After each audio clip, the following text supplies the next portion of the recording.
Hello, Katden lovers and Katden followers, abay Mr. Alden Richards, may pabulaklak sa isa sa pinaka-importanteng babae sa kanyang buhay. But before that, if you haven't subscribed yet to my YouTube channel, please don't forget to like, share, and subscribe at i-hit mo na rin ang notification bell for more showbiz updates.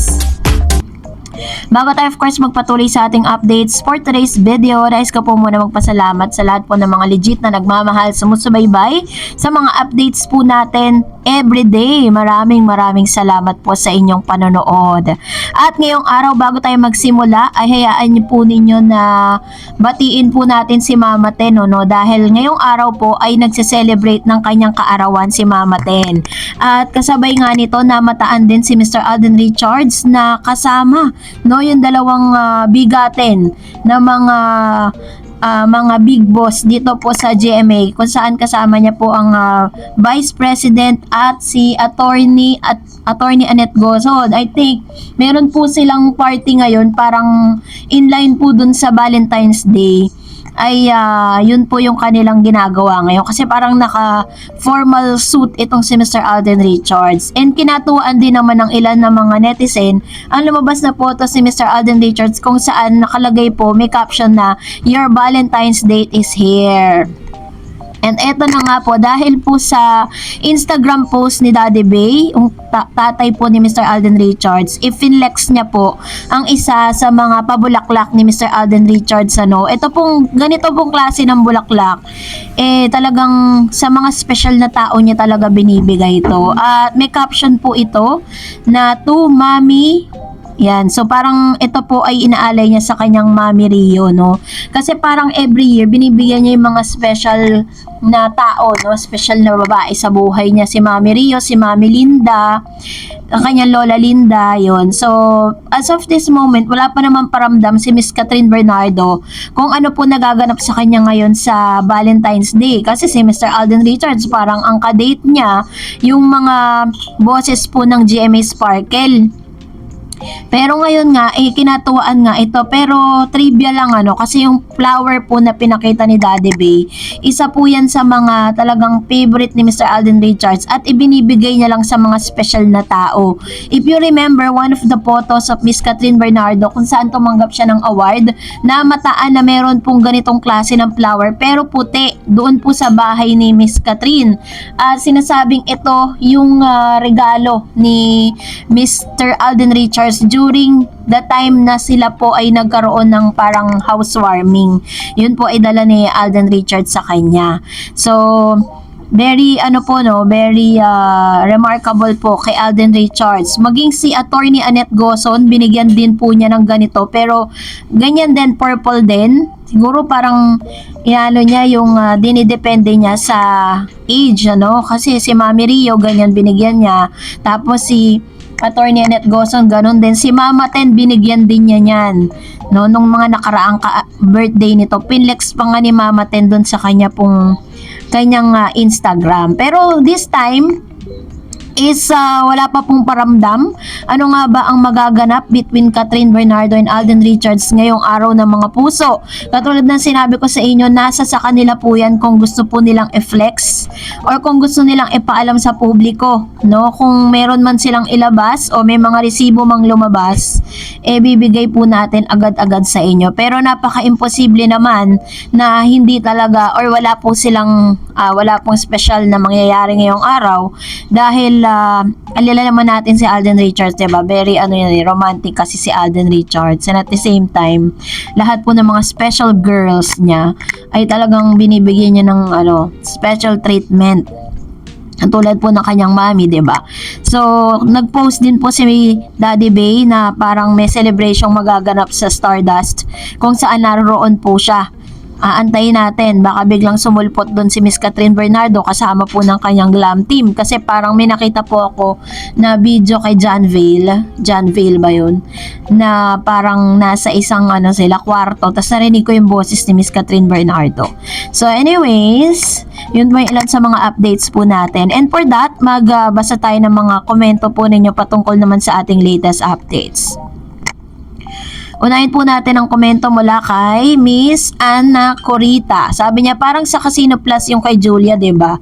Kasabi niya, hosting muna siya now, magfo-focus. Kaya malabo pa yung project niya kay Julia. Actually po, wala naman po silang ginagawang malaking proyekto. Parang endorsement lang dahil isa sila sa mga ambassadors po ng Casino Plus. Sabi po ni Miss Elenita Claudia, wow, good to know na nagpa-extend pa ang Thailand. Thank you, Miss Taryn, sa update. We are cut then forever. Ayan. Actually po, meron pong extension. Biruin niyo, napapanood na po siya sa Netflix. Tapos, meron pang extension na hiningi ang Thailand para po mapanood po yung nasabi pong nasabing movie. And talagang close to 2 billion na talaga siya, sabi, no? And another one, sabi ni Ma'am si Daisy, hello Miss Stars, thank you sa update. Alam mo mapapanood ko HLE dito sa Paris. Pinanood ko ulit kanina, madaling araw na sa Netflix. Di nakakasawa, umiyak, tumawa at na-inlove muli. O, diba? At least paulit-ulit niya pong pwedeng panoorin yan kasi available na siya sa Netflix. Sabi ni Miss Lourdes, yes, napanood ko ang HLA sa Las Vegas. Uulitin ko talaga to. Tanong ko lang po, bakit kaya pina-unblock ulit ni Kat si Daniel Padilla? So it means friends ulit sila. Paano na si Alden? Kawawa si Kat. Ano po yun?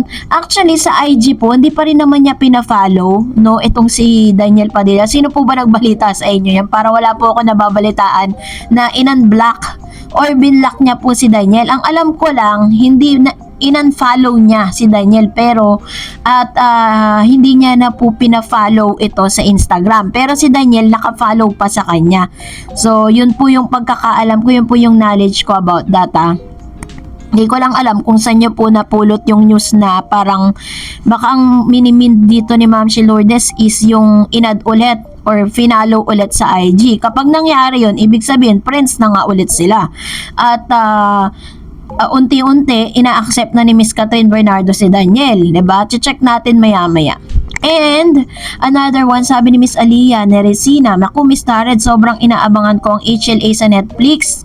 Napanood ko na sa sinihan pero sobrang inaabangan ko sa Netflix, Miss Tared. Basta kat din, yung si Ray Pumali, gusto ko rin siyang magbigay ng ayuda, Miss Tared. Tulad mo, kaya maraming salamat sa inyo sa channel nyo. Basta magtiwala tayo. Kung tunay kang makakat din, forever lang ako. Love you both, kat din. Ayan. Salamat Ma'am si Aliyah Neresina. Ayan. Isa si Mr. Ray Pumali sa mga talagang nakikipaglaban at talagang nagbibigay din ng paayuda. Pinapaliwanag niya yung mga bagay-bagay na nagpapagulo po sa mga fans po ng Kat din. And kaya nga highly recommend you to watch his updates dun po sa Abante, no? Talagang magkasangga sila ni Mr. Don Sermino na nagbibigay po ng mga paayuda with regards to Catherine and Alden Richards. Yun. So, salamat Ma'am si Aliyah Neresina sa inyo pong komento. Panibago po. Sabi po ni Mr. Edmundo Oligan, good evening Ma'am Dars. Kanina morning, pagkagising ko, pinanood ko agad ang Hello Love Again. Super kilig naman ako, lalo na yung bedscene nila. And very gentle talaga na nakaka-in-love. Yan. O, diba? Positive, ano po yan yan po yung mga positive na feedback mula po sa mga talagang nag-abang sa Netflix. Talaga yung inaabangan talaga yan eh. And another, sabi ni Miss Wilma Lagasca, Miss Daret, tuwang-tuwa ako, pwedeng ulit-ulitin ko ang HLA, napanood ko na sa big screen, pero gusto kong ulit-ulitin dahil libre na. Basta nagbabayad sa Netflix, ay salamat ng marami. Pinalabas sa Netflix, Miss Daret, sobrang saya ko. Asan yung mga binabalita ni Christopher Min? Hay, basta ako, isa lang ang pinaniniwalaan kung senior na ako, Miss Tares. Pero kinikilig pa rin ako, lalo na sa Kat din. God bless sa'yo, Miss Tares, especially to Kat din. Love you both, Kat din. Ayan. Thank you, Ma'am si Wilma Lagasca. Pwede nyo pong panoorin yan kahit 100 beses. Yan. Maganda rin na panoorin nyo yung Hello, Love, Goodbye para pare silang mag-trending.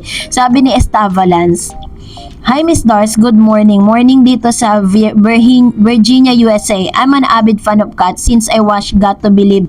And now I love and care Alden to, especially for Catherine. Kasi naniniwala ako, mahal ni Alden si Kat. Pinagtagpo sila ni Lord. They are always included in my everyday prayer cause I believe in prayers, manifesting your intention and believe in trust in Him, our Almighty God. Ayan, naniniwala din po ako sa kung ano man ang sinabi ninyo, Ma'am Shi. And also, please include me on your prayers too. Thank you, Ma'am Shista Valance. And another one, Miss Benga Azucena. Yes, Miss Doris. Finally, to Netflix. Thanks to Netflix and ABS, maaga nilang inilabas sa Netflix ang HLA, Done Watching Now in Netflix. Meron kasing part ng Europe na hindi naman siya kasi pinapalabas gaya ng lugar kung nasaan kami. But now they done watching, super duper ganda and relatable sa mga gaya naming OFW. Roller coaster nga ang feelings. Ang galing ni Kat at Alden talagang umacting. Ayan, very natural. So true po yan. So salamat po sa mga komento ninyo, and that's it for today. For more videos and updates, please don't forget to like and subscribe, and please don't forget to follow my Facebook page, Dareds TV. God bless everyone.